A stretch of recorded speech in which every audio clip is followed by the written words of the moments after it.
ఒకప్పుడు చంద్రకూటమి అనే నగరం ఉండేది. దానిని వీరవర్మ అనబడే రాజు పరిపాలించుచున్నాడు. ఆయన భార్య మణిమాల. ఈ దంపతులు బంధువుల ఇంట జరుగుతున్న వివాహానికి బయలుదేరి వెళ్తున్నారు. వారి రథం అడవి మార్గాన నడుస్తుంది. ఆ అడవి దాటితే వాళ్ళు వెళ్లాల్సిన ఊరు వస్తుంది. అప్పటికే చీకటి పడింది. అమావాస్య చీకటి. అంతటి అంధకారంలో ప్రయాణం చేయడానికి వారు శంకించారు. ఆ రాత్రికి అక్కడే గడిపి ఆ మర్నాటి ఉదయం ప్రయాణమై వెళ్లాలని నిర్ణయించుకున్నారు. రథం ఆపాడు రథసారథి. అవతలుగా కొంత దూరంలో పడుకున్నాడు. రాజదంపతులు ఒక చెట్టు క్రింద పడుకున్నారు. ఆ దంపతులు పడుకున్నది ఒక రాక్షసుడు నివసిస్తున్న మర్రి వృక్షం కింద. వాళ్ళని చూసి రాక్షసుడు సహించలేకపోయాడు. ఆ వెంటనే ఆవేశపూరితుడైనాడు. ఓరి మానవా, నా నివాసం క్రింద పడుకుని భార్యతో సరసల్లాపాలు సాగించుచున్నావా? మూర్ఖుడా, చూడండి, మీ ఇద్దరిని తక్షణం యమపురికి పంపుతాను. ఆ వెంటనే ఆవేశపూరితుడైనాడు. ఓరి మానవా, నా నివాసం క్రింద పడుకుని భార్యతో సరసాలు ఆడుతున్నావా?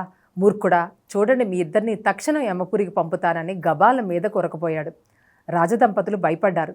అప్పుడు మహారాజు, అయ్యా, మాకు తెలియక ఈ వృక్షం కింద పడుకున్నాం, ఉదయాన్నే లేచి వెళ్ళిపోతాం, మా జోలికి రాకు అని విన్నవించుకున్నారు. ఒప్పుకోను, తెలిసి చేసినా తెలియక చేసినా నా నివాసాన్ని అపవిత్రం చేశారు. ఇందుకు మీరు నాకు నరబలిని ఇవ్వాలి. ఆ నరుడు 9 ఏళ్ల నిండని బాలుడు అయి ఉండాలి.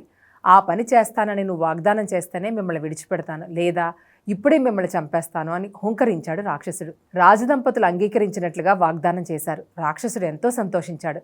రాజదంపతులు ఆ మర్నాడు ఉదయం లేచి తమ నగరానికి ప్రయాణమై వెళ్లారు. రాజు తలిస్తే జరగందేముంది, ఆ మర్నాడు ఒక పేద బ్రాహ్మణుకు ఆశలు పెట్టారు. బంగారం, వెండి కోరినంతగా ఇస్తామని, వాటితో పాటు ఒక గ్రామం కూడా ఇస్తానని ఆశ చూపారు.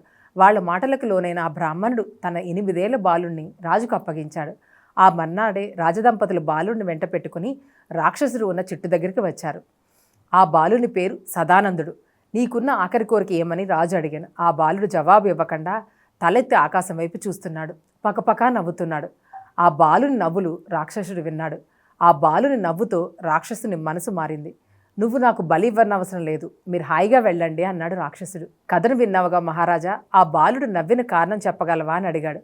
విక్రమార్కుని భుజాన ఉన్న బేతాళుడు. విక్రమార్కుడు ముందుకు నడుస్తూనే ఆలోచించాడు. చిన్నవాడినైనా నా శరీరంపై మీకెందుకంత వ్యామోహం? ఏనాటికైనా అందరూ చావాల్సిందే కదా అనుకుంటూ ఆకాశం వైపు చూసి భగవంతుని తలుచుకుంటున్నాడని చెప్పాడు విక్రమార్కుడు. ఆ మరుగడిలో బేతాళుడు విక్రమార్కుని భుజం నుండి మాయమై చెట్టు కొమ్మకు చేరాడు.